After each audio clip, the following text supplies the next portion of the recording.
Hi, my fellow tech enthusiasts. It's Rhonda here with the Salem, Ohio Public Library, once again bringing you another video of my Transitioning into Technology series. This is part 4, and today we're going to talk a little bit about modems, routers, networks, and Wi-Fi. Have you ever had Wi-Fi installed at your house and wondered exactly how it works and what those boxes are for? Or perhaps how you can identify your internet network connection versus other people who might be surrounding your house? So a lot of times I get questions about networks and what they are and how do they function. What does it mean if you're on a public or a private network? And today I want to tell you a little bit about all of that. So one of the most important things to remember when learning about technology is that it should be broken down into small steps. You don't need to learn everything all at once. In fact, it's best that you learn some of this stuff in little increments. So if you haven't yet, go back and watch videos 1 through 3 just to kind of give a buildup of how we're starting from the bare bones of technology and working our way up into a little bit more knowledgeable features of the computer. So I'm going to go ahead and show you what a router and a modem look like. And I'm also going to explain just a tiny bit about what each of them do and why they're essential to our internet needs. Here is my modem. So what is a modem? In technological terms, a modem stands for modulator demodulator. Try saying that 3 times fast. It technically is a device that connects your home to your internet service provider, or ISP for short. It connects through a physical connection and it translates the data from your internet service provider, or ISP, into a format that your home network devices can recognize. So there are a couple of types of modem connections.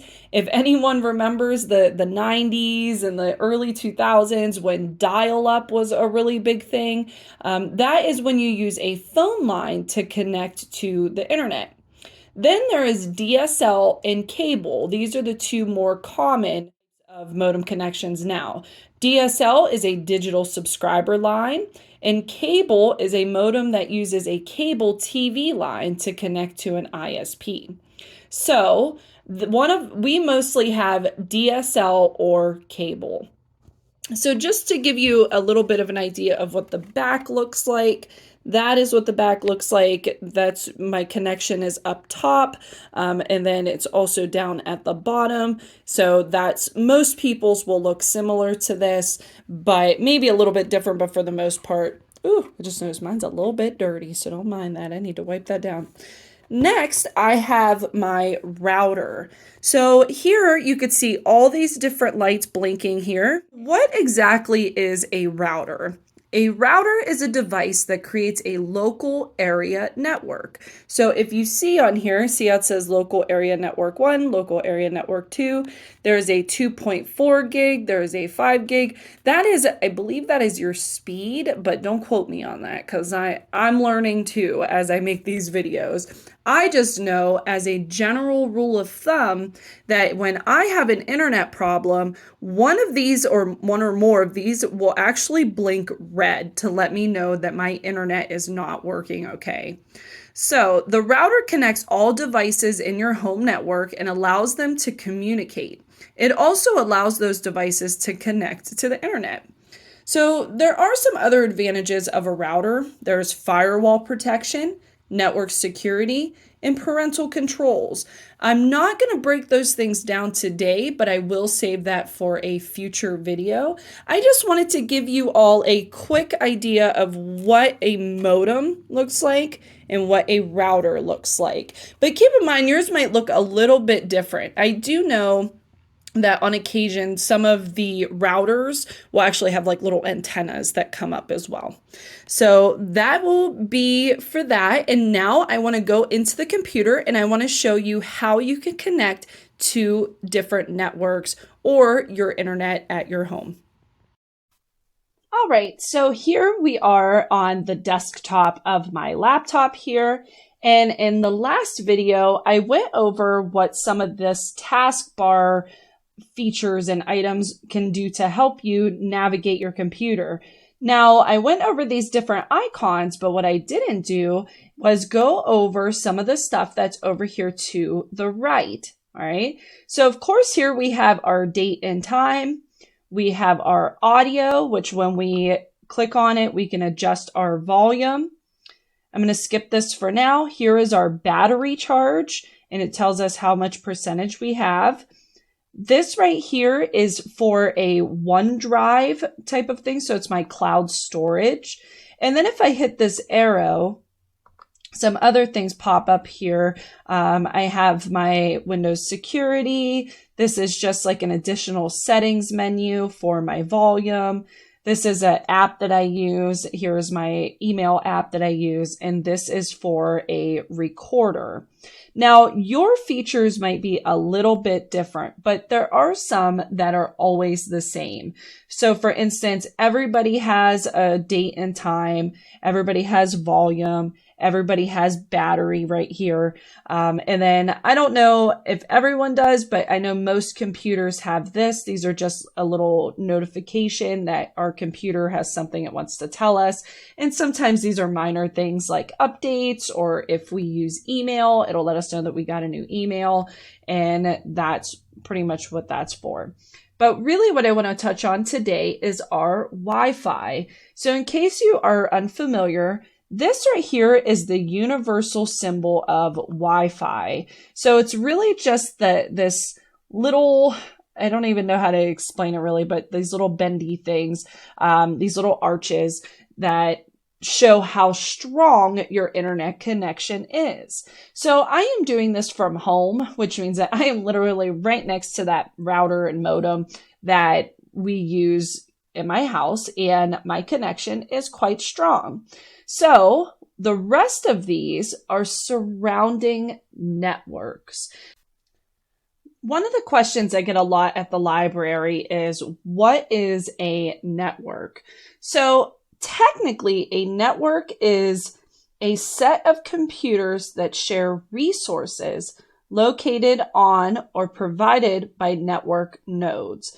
Do you need to know all that? No, just in order to connect to the internet, you don't need to know anything about nodes, but it is good to have a little bit of information on the tech terms of what a network actually is. But in this case, when we refer to a network, I'm really just talking about the name of your internet connection. So here in my specific situation, I was a little lazy and never actually renamed my network. So I left it the way that it was when it was installed, which is this 00170, so on. But around that, there are surrounding networks from buildings or businesses from around where I'm at right now. So when I say, let's go ahead and look up a network or connect to a specific network, I just mean the name of that network. Now, around me, I live around a couple of other buildings. And so I have my neighbors, I have a business across the street, and then I also have hidden networks around. So that is from other people's houses that they don't want their networks shown to the public.